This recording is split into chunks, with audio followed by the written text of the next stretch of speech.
All right, good morning, everyone, and thank you for joining us today. My name is Matthew Wright. I am a media specialist at Alberta Agriculture and Forestry, and will be the moderator for today's webinar titled, Understanding Sustainability for Agri-Processors. This is the first webinar in the Sustainable Strategic Planning webinar series. Today, our presenter is Brett Wills. He is president of Green Enterprise Movement, or GEM. Now, a few things about Brett. He brings over 15 years of experience in sustainable business management and, as a former plant manager, has firsthand experience developing and executing strategies to drive organizational performance. As president of Green Enterprise Movement and director of sustainability for High Performance Solutions, Inc., Brett now spends a majority of his time helping organizations accelerate their triple bottom line performance. He has worked with hundreds of organizations across a broad sector of industries, including manufacturing, government, healthcare, retail, and hospitality. Over the past 6 years, Brett has spent a considerable amount of time working with food processors across Canada to enhance their overall performance. Brett lives in Toronto and is the author of Green Intentions, Creating a Green Value Stream to Compete and Win, published in 2009, and author of Purposely Profitable, Embedding Sustainability into the DNA of Food Processing and Other Businesses, which will be published in early 2016. Brett holds a BA in Economics from Wilfrid Laurier University and has completed postgraduate studies at Dalhousie University. A few notes before I hand things over to Brett. If you have any technical issues with WebEx, open your chat box, which is located in the drop-down menu at the top of your screen, and send me a message, and I will try to sort it out for you. Also, we encourage participation. So if you have a question, again, open your chat box and type in your question, send it to me. And during the Q&A at the end of Brett's presentation, I will pose the questions to Brett, so that way everyone can hear what the questions are. Now, we're anticipating about 45 minutes for this webinar. I will now turn it over to Brett. Great, thanks, Matt.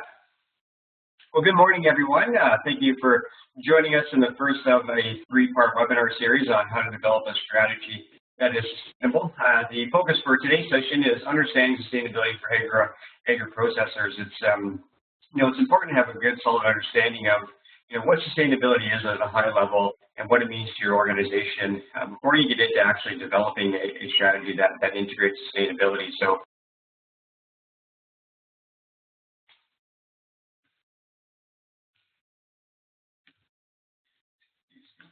in terms of our agenda for today, we're going to start with an overview of the webinar series in general. We'll then get into understanding sustainability. So what is sustainability from a high level? And, taking it from there, what is sustainable business and how do the two relate? And then we'll finish that little piece off with defining what sustainability means for your business. As you can imagine, every organization is going to define sustainability different based on their particular organization, their particular business. With that sort of fundamental understanding of what sustainability really is and what it means to your business, we're then going to look into understanding the value of sustainability. But first, taking a look at what some of the market trends are out there, I'm sure many of which you folks would be familiar with, and then getting into the business case for sustainability. As you can probably imagine, there is a very strong business case for, focusing on sustainability and integrating into your overall business plan to drive performance. And then, as Matt said, we'll wrap up with a few question and answers from the audience there. So getting right into the overview of the webinar series, as Matt mentioned, today is the first series of 3 webinars in understanding sustainability for agri-processors. The second webinar is really going to focus all around the development of a strategy that includes sustainability. And this is where you're going to be introduced to the strategic planning model for integrating sustainability into your overall strategic plan, and then walk through step by step each of the pieces in the process for actually developing a strategy that is sustainable. It's going to be packed full of value. Just by tuning into that webinar, you're really going to get a good understanding of what's involved and what it takes to develop a strategy that is sustainable. by integrating sustainability into the overall strategic plan. And that will be in the new year on January 5th, Tuesday, January 5th, again at 10 a.m. Mountain Time. And the final webinar in the three-part series is going to focus on how do you execute that strategy that you have developed. As you can imagine, it's one thing to develop a strategy. It's a completely different thing to execute that strategy that you have developed. And, you know, over the past number of years of working with organizations and executive teams, you know, this is the one area that a lot of organizations do struggle with is how do you, tactically execute the strategy that you've developed. So, you know, that third webinar is going to focus specifically on strategy execution. Again, it's on Tuesday, February 2nd, and at 10 a.m. Mountain Time again. I'd also like to acknowledge Growing Forward 2 and Government of Alberta for helping support this webinar series.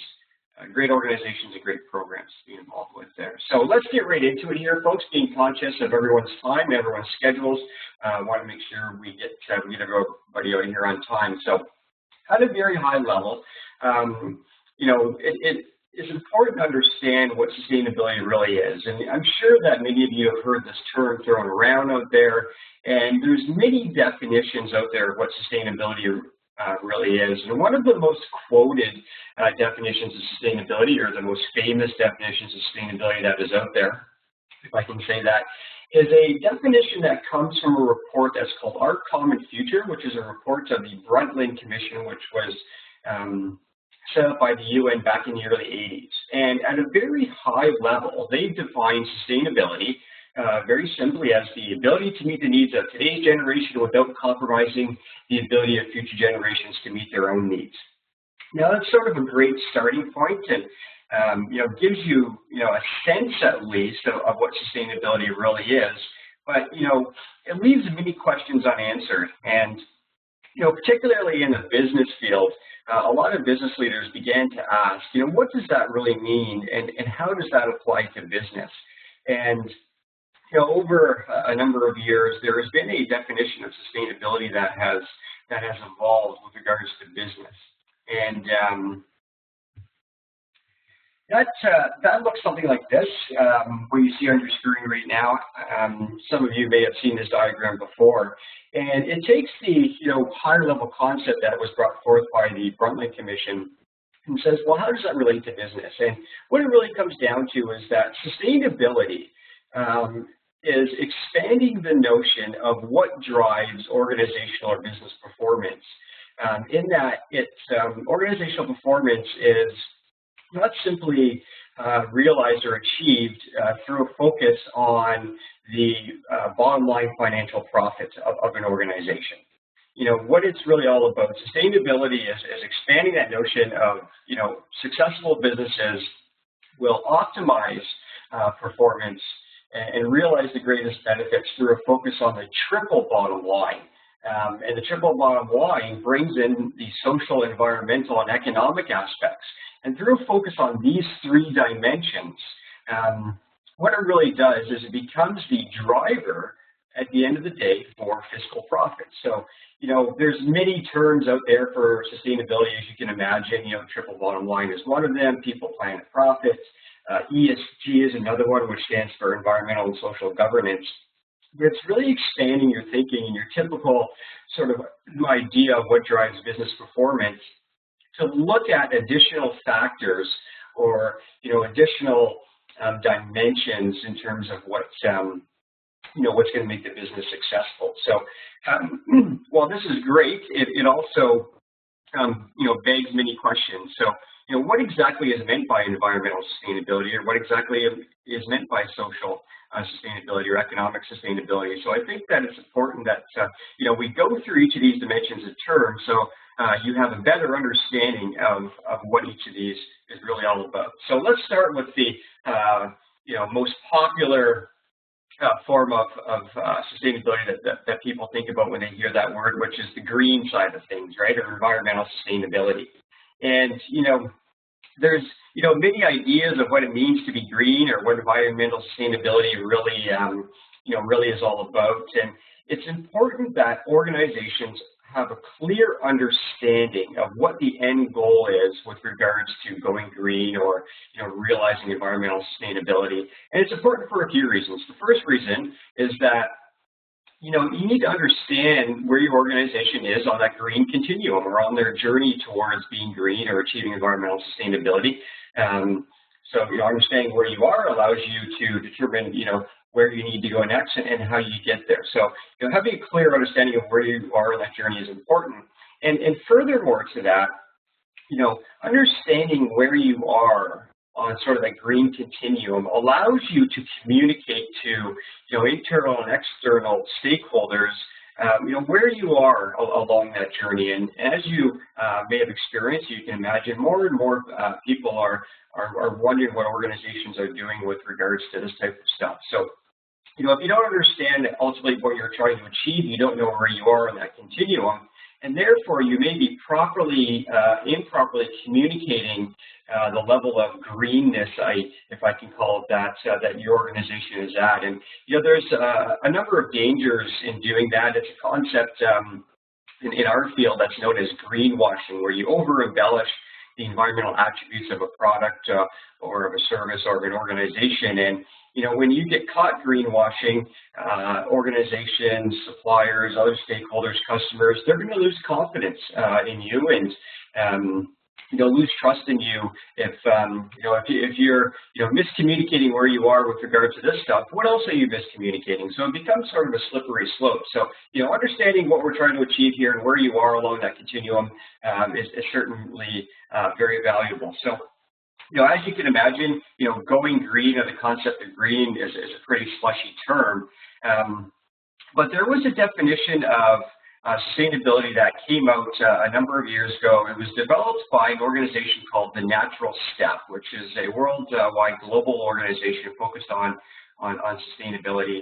And when they tried to define sustainability, particularly the environmental or green side sustainability, they had a very difficult time in doing so. As you can imagine, sustainability means a million different things to a million different people, and you could never really come up with a laundry list of all the things that needed to happen in order for something to be sustainable, whether it's society, an organization, or whatnot. So they took a reverse sort of angle at it, and with the support of their leader, their founder, who was a Swedish doctor by the name of Dr. Karl-Henry Robert, they came up with a set of system conditions. So instead of saying, hey, what does it take to be sustainable, they looked at it from the verse and said, what could not happen in order for something to be sustainable? And what they came up with were these 4 system conditions that you can see illustrated on your screen right now. That must be satisfied in order for something to be sustainable. Now, just a little bit of a disclaimer here to note that the center, or the 4th system condition that you see on your screen, deals with the social and economic dimensions of sustainability as it applies to the larger global society. So ignoring that middle one, because we will define social and economic sustainability from a business perspective shortly here, if we look at the first 3 system conditions, it's going to give you a very clear picture of what needs to be satisfied in order, in this case, in order for an organization to be sustainable. So the first system condition, very quickly explained, says that we cannot extract resources from the Earth's crust faster than they can be regenerated. So, when we're talking about resources from the Earth's crust, we're talking about, fossil fuels, we're talking about minerals, we're talking about, things like copper and ore, and, all the things that you would find, within the Earth's crust that we have to dig for and extract. So, if you sort of think about it this way, that the resources in the Earth's crust have taken thousands and thousands of years to develop and form, and therefore, for our all-intensive purposes, they are finite resources. Therefore, if we have a finite bucket full of resources and we continue to pull resources out of that bucket and they do not get regenerated, then eventually that bucket's going to run dry, and of course that's unsustainable over the long term. So, we're, at the end of the day, if one of the system conditions that we need to satisfy in order to be green is stop extracting resources from the Earth's crust. So what does that mean? Well, that means that we need to get off oil, we need to get off fossil fuels.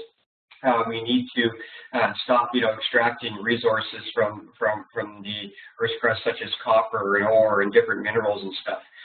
That doesn't mean that we need to stop using those resources, such as copper and so on and so forth, but we need to find a way to reuse and close the loop on the resources that have already been extracted, so we don't have to extract any further. And as you can imagine, this is a pretty aspirational thing to achieve, in that it's not going to happen today or tomorrow or in 10 or 15 years from now. But aspirationally, if we really wanted to be green, that's one of the system conditions that we need to satisfy. The second system condition, very, very simply, is we need to stop discharging toxic emissions and pollutants into the atmosphere at a rate that the Earth cannot clean or deal with them. So the best way I like to explain this is if you take an analogy or an example of a closed box, a small closed box, and inside of that closed box you had one smokestack and you had one tree. Well, we all know that trees can clean, CO2 out of the air. So if that smokestack inside of that box was discharging, let's say 1 ton of CO2 into that environment per year, and the tree could clean 1 ton of CO2 out of that environment per year, then what we have in that box is balance, a balance that is sustainable for a long period of time.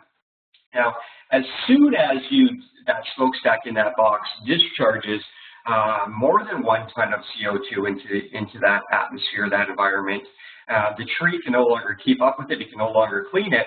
Therefore, we get a buildup of pollutions and toxins in that environment, and over the long term, that causes environmental destruction, which is unsustainable.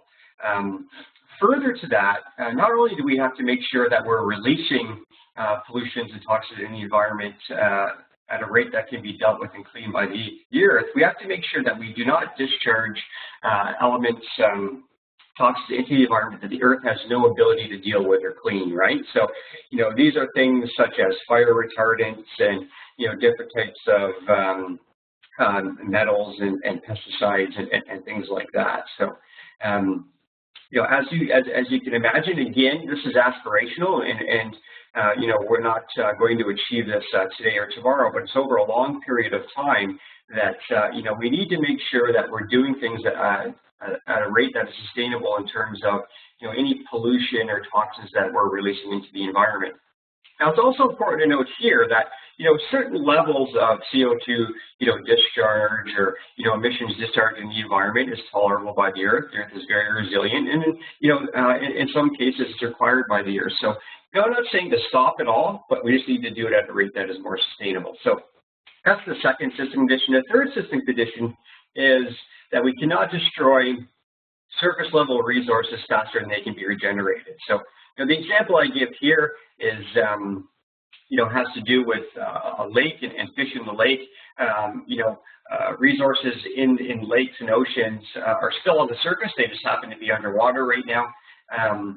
So if you take a lake and you extract or harvest all the fish out of that lake faster than they can be regenerated, as you can imagine, eventually you get to the point where there's no fish left in the lake, and that's certainly unsustainable over the long term. So whether we're looking at resources in the water or on land, we have to make sure that we're doing it at a rate that is sustainable. So again, not saying to stop it, just saying to make sure that we're doing it at a rate that is sustainable. So, a great example that I give is, the folks out on the East Coast in Newfoundland there, they certainly experienced this and the repercussions of, extracting a resource, from the Earth faster than it can be regenerated in terms of the fish and the cod population down there. And I'm sure we've all heard about the negative impacts it's had on both their economy and ultimately their society as well. So hopefully you can start to see how this stuff starts to tie into some of the social and economic stuff there as well. But again, just a quick recap here. These three system conditions: let's not extract resources from the Earth's crust faster than they can be regenerated. Let's not put stuff into the Earth's environment faster than we can deal with it or clean it. And let's not destroy surface level resources faster than they can be regenerated.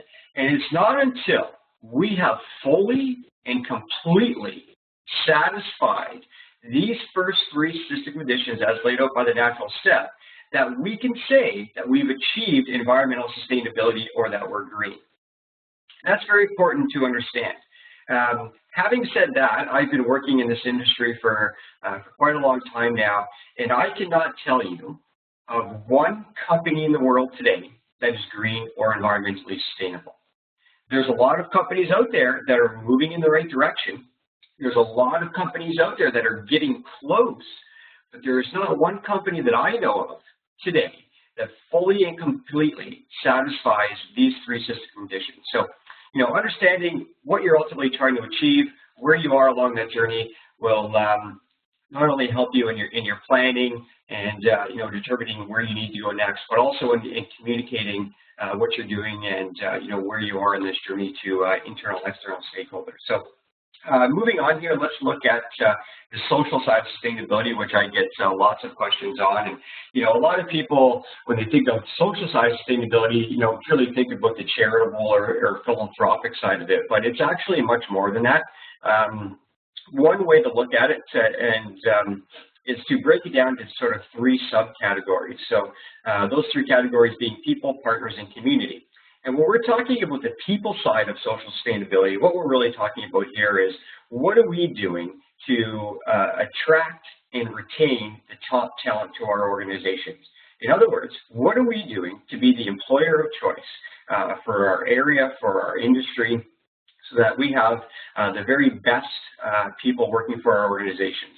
I'm a huge believer, and I'm sure many people would agree with me on this, that one of the most critical success factors to any organization is having the right people in the right spots within the organization. So social sustainability really says, what are you doing to be an employer of choice, to attract and retain the top talent to your organization? So this goes much further than the traditional people or employee focus of health and safety and maybe some pension packages and stuff like that, but it gets into employee well-being and how are you developing employees personally and professionally. What are you doing to make it so that people want to come in and give it their best and work to help achieve your vision and take care of your customers.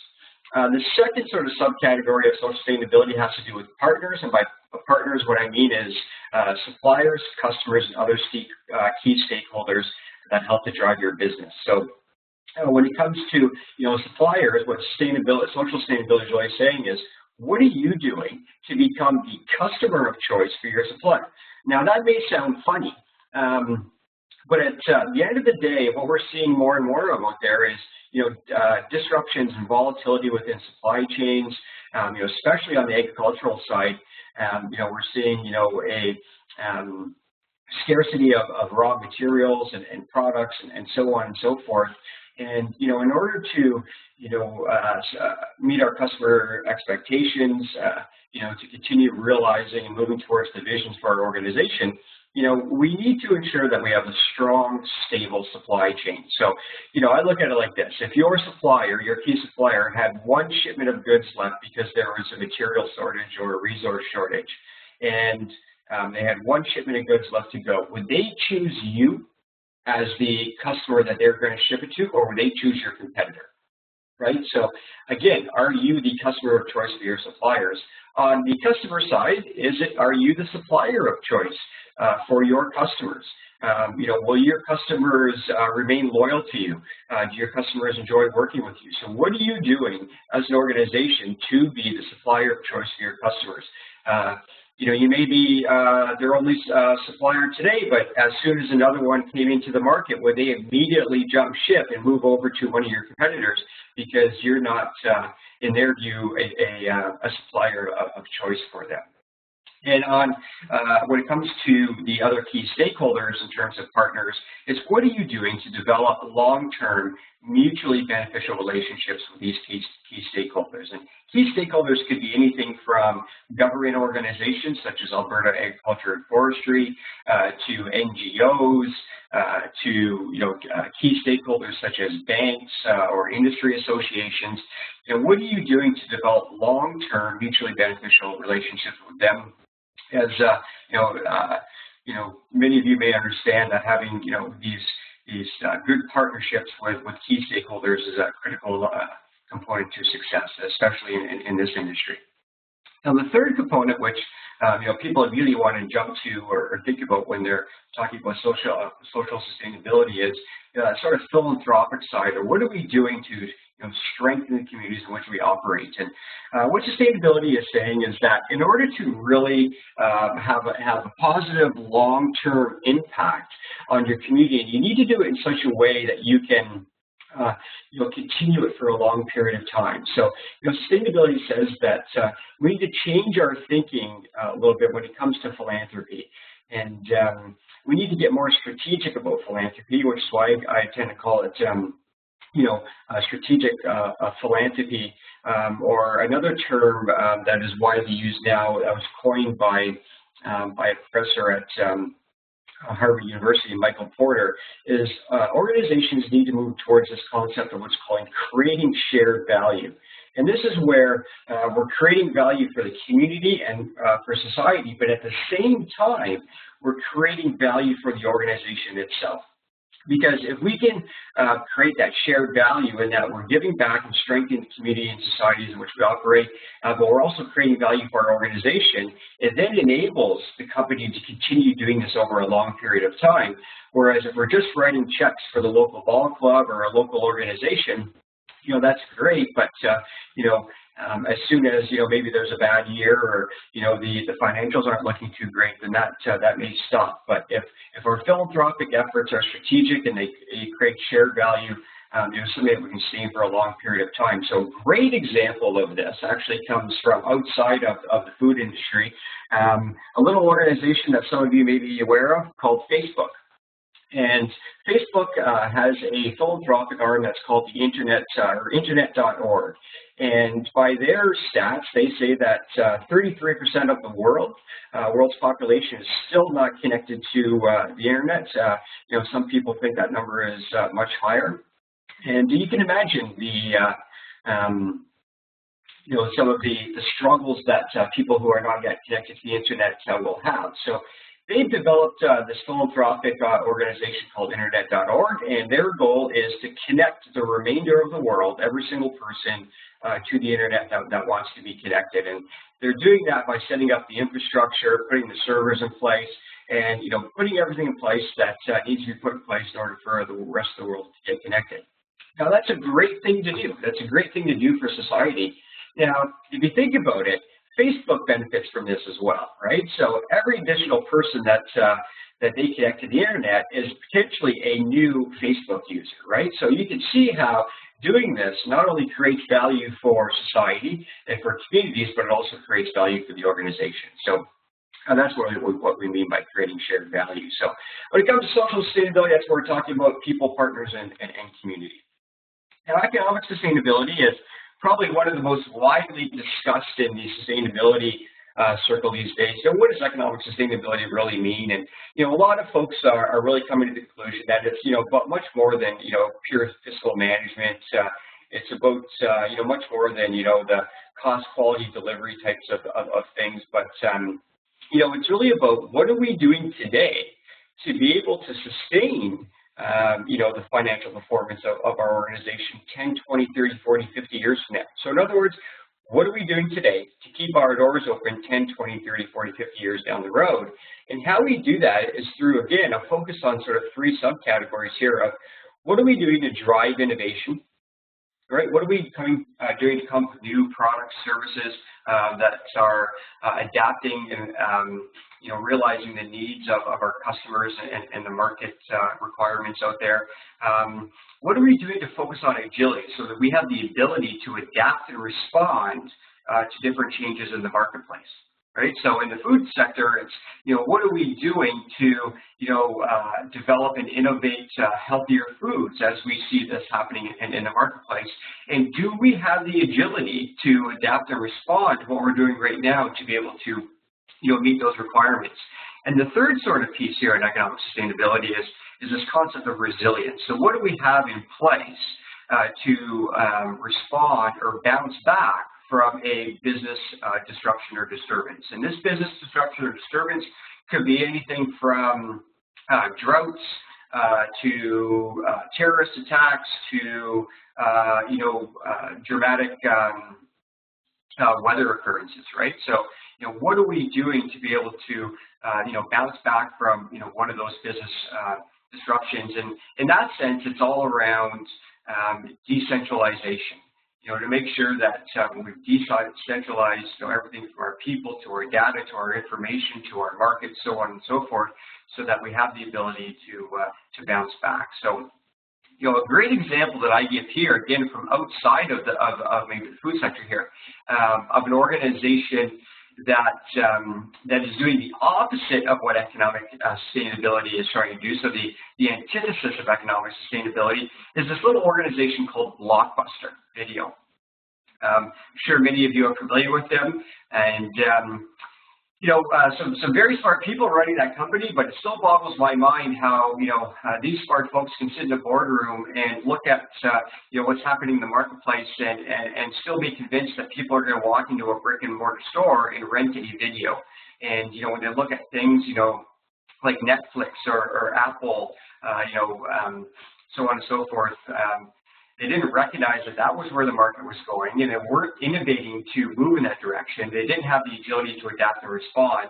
And when that, market disruption came, they weren't resilient enough to bounce back. So, what's the result? Well, they're not around today, right? So, that's what economic sustainability is really all about. What are we doing today in order to make sure our doors are open tomorrow? So, if we sort of look at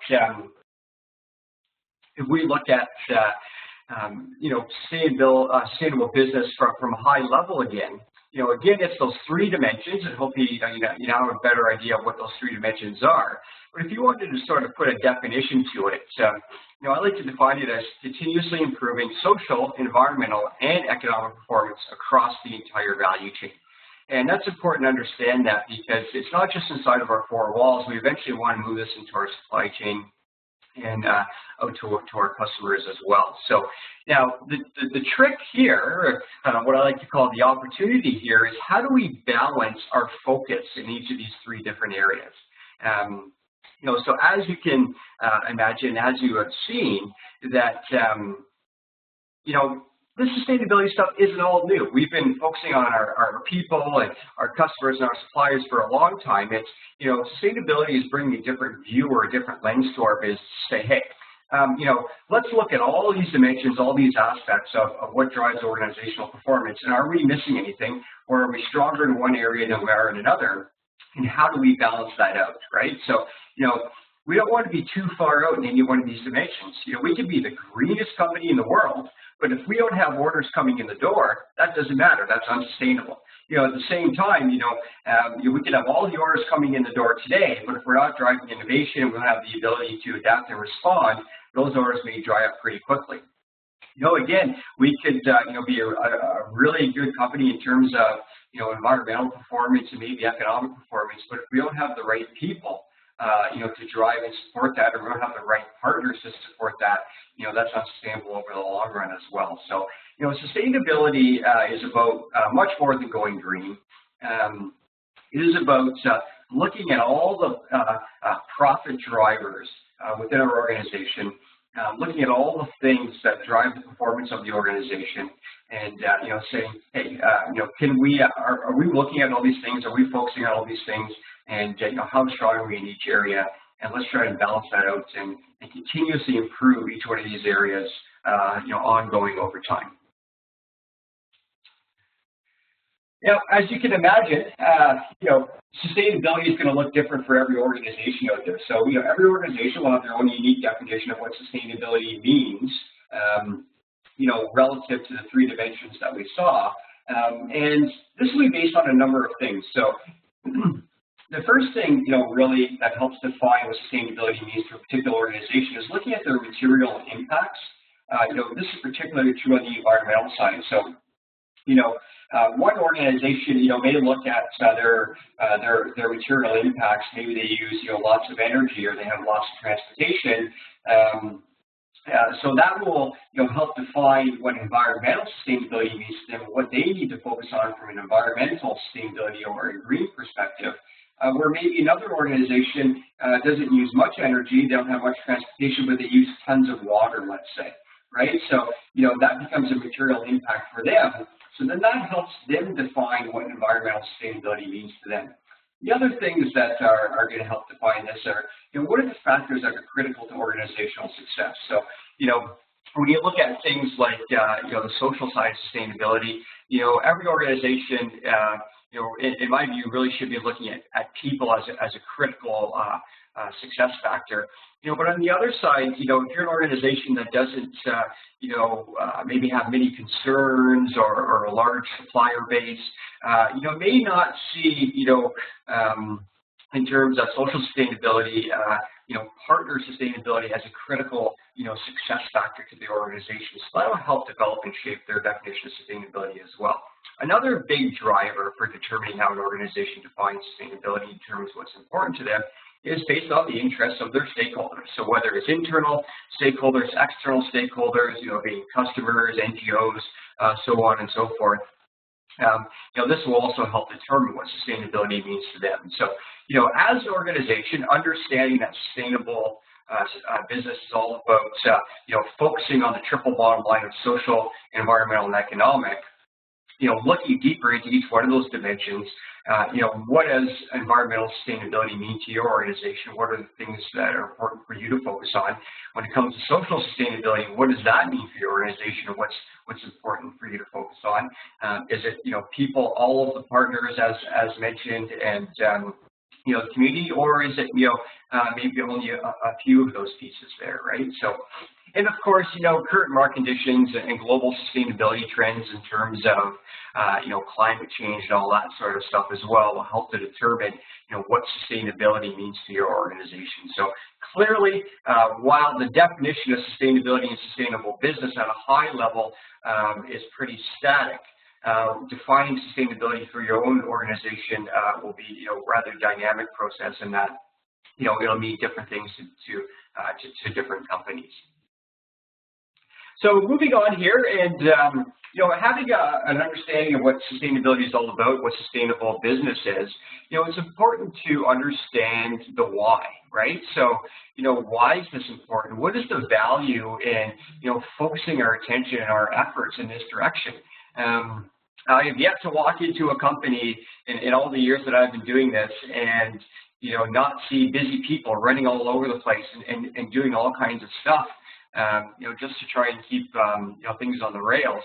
So why should we throw something else into the mix here and, potentially disrupt what we're doing?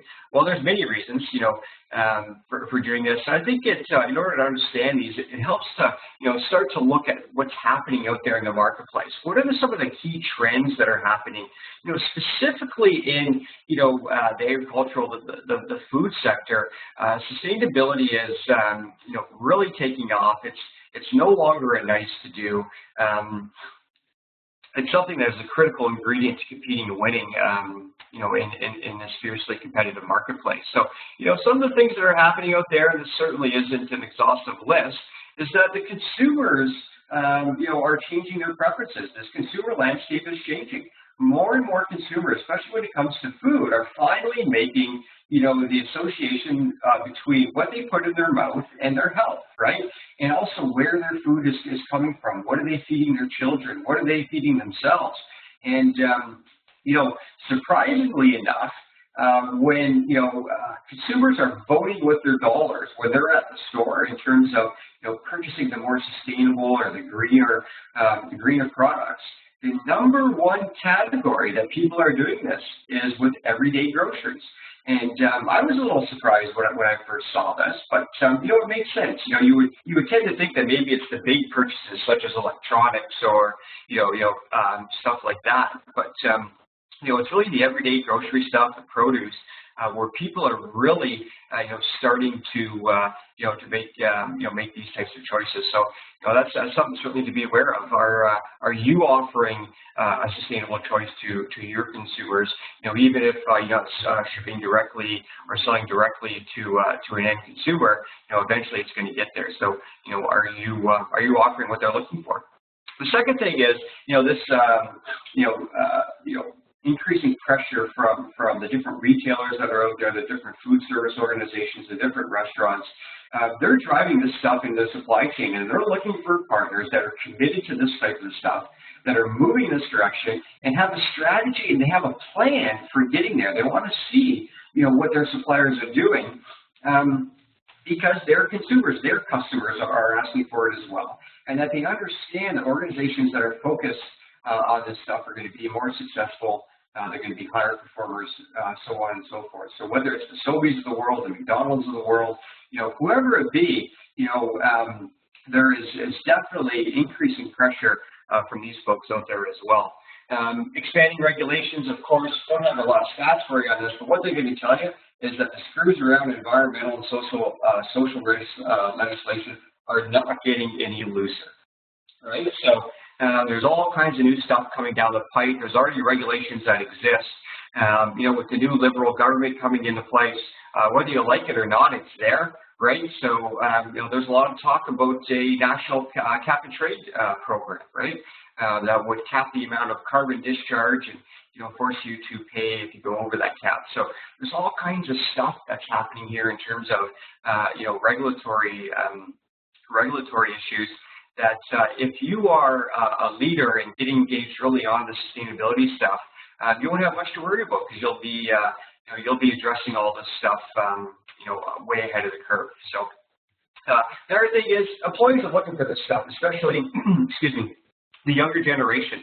I have the opportunity to be a professor at Seneca College in a graduate green biz management program, and talking with all these students and seeing what's happening out there. This younger generation, they really want to work for organizations that are committed to this stuff. There's all kinds of, studies and reports out there that support this type of thing, but it's really important to them. So, again, if you want to attract and retain the top talent to your organization, this is one way to support that for sure. And of course, risk mitigation and management. There's all kinds of things happening out there.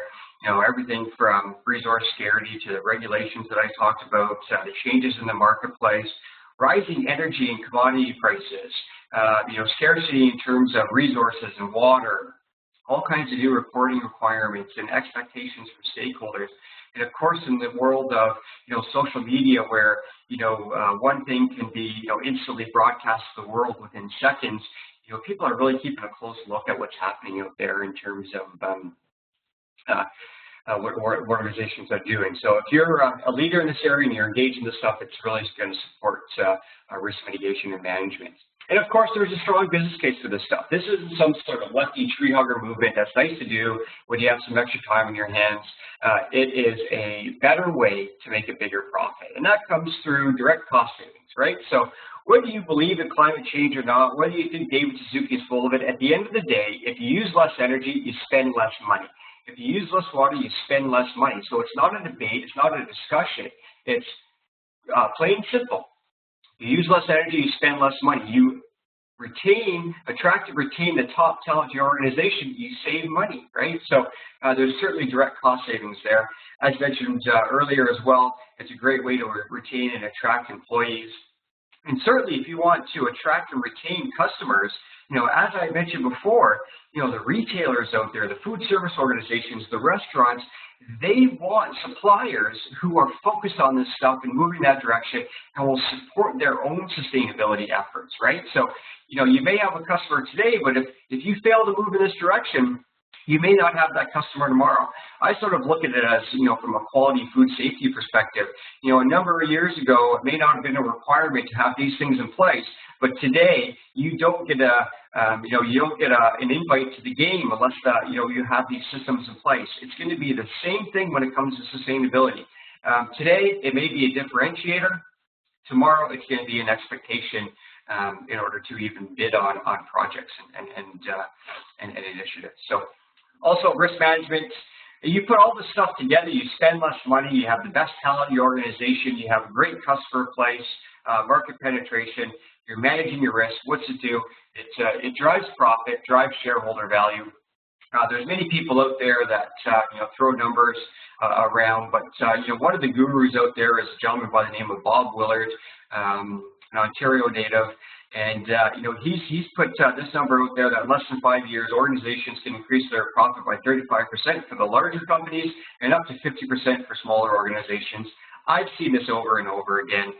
My colleagues have seen it over and over again. Organizations that are engaged in this stuff have seen it, realized it, but don't take my word for it. Take the word of the results that are being publicly published. So PepsiCo, certainly a large organization, probably much larger than many of the folks tuning in today, but PepsiCo announced not too long ago that since 2010, their sustainability initiatives alone have saved them $375 million. Not bad, right? Their chairman and CEO is, saying how this is integral to their business and to the success of their business, right? So while these numbers may not be relative to your business, it's the same sort of order of magnitude that the cost savings are there. Not only the cost savings, but the revenue drivers as well. And it's not just PepsiCo, it's all kinds of organizations. If you look at, the typical S&P 500 type organizations relative to what are called responsible or social or sustainability portfolios that contain sustainability-driven organizations, those organizations that are driven by sustainability, engaged in this stuff, are outperforming the rest of the market, bar none. There's no questions to be asked here. At the end of the day, if you have one organization that's cutting costs, retaining talent, mitigating risk, driving market penetration, and you have another organization that's not doing that, of course, those sustainability-minded organizations are going to be more successful than those who aren't. So, again, sustainability, it's not just about going green. It's not, some lefty sort of tree hugger movement. It is a better way to make a bigger profit. So, with that, we'll take some questions here and be happy to open it up back to you there, Matt. Perfect. All right. We do have a few questions. The first one is, when talking about economic sustainability, how do you see that playing a role with a business that is aiming for a goal of self-sufficiency or in-house sourcing? Do you want me to repeat that? Yeah, you can. Yeah, okay. So I'll preface this by saying we sometimes see this in value-added companies. So when talking about economic sustainability, how do you see that playing a role with a business that's aiming for a goal of self-sufficiency or in-house sourcing? Yeah, so whether you're aiming for self-sufficiency or in-house sourcing, at the end of the day, you're still providing a product or service or value in some sort of fashion, right? So we need to make sure that we're continually driving innovation in that the products and services that we're offering, regardless of how we're delivering them, are what the market is looking for, right? Are adding value for what customers and marketplace is seeking. And we also need to make sure that regardless of our organization, that we have that agility to adapt and respond. So, whether we're sourcing internally or trying to be self-sufficient, at the end of the day, we still need to adapt and respond to what's happening in the marketplace. So that's what economic sustainability is really all about, is how are we adapting or responding, and how quickly can we do that? Further to that, I would add there that, this concept of resilience that economic sustainability speaks about, regardless of what type of business we are still subject to all the business disruptions that are out there, whether they're in the form of, droughts or, climate issues or, severe weather, terrorists or, anything like that. So, I think regardless of type of organization, these concepts still apply. Okay, great. Next question. What is the average length of time it takes to develop an integrated strategy? Yeah, so that's a great question. This will vary from organization to organization, but typically what it takes is about 3 to 5 days, sitting down with the executive team or an executive committee to really go through and, have a good understanding what sustainability means, define it for your business, and be able to work through each step in the process. So, it's not something that happens, within a morning, but it's also, not something that, takes months and months to do. So typically on average, 3 to 5 days for an organization to draft out a strategy that integrates sustainability. Okay, thank you. I've got another question. Does one need to fully integrate, oh, sorry, let me restart that. Does one need a fully integrated strategy in order to realize the benefits of sustainability? Another good question. So yes and no, right? So there are some small quick wins that organizations can realize by taking an ad hoc approach to sustainability. The problem there is that the benefits that you're going to realize will be minimal and small. The other challenge or issue there is if you don't take a fully integrated approach here, is sustaining those benefits over a long period of time and, increasing those benefits.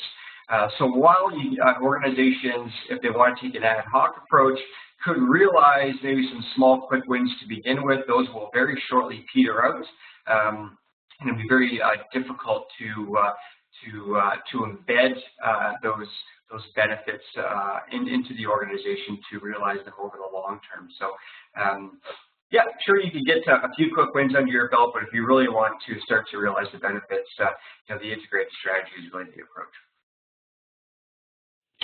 Okay, great. Well, that's all the time we have for today. If anybody has any follow-up questions, they can contact Brett directly.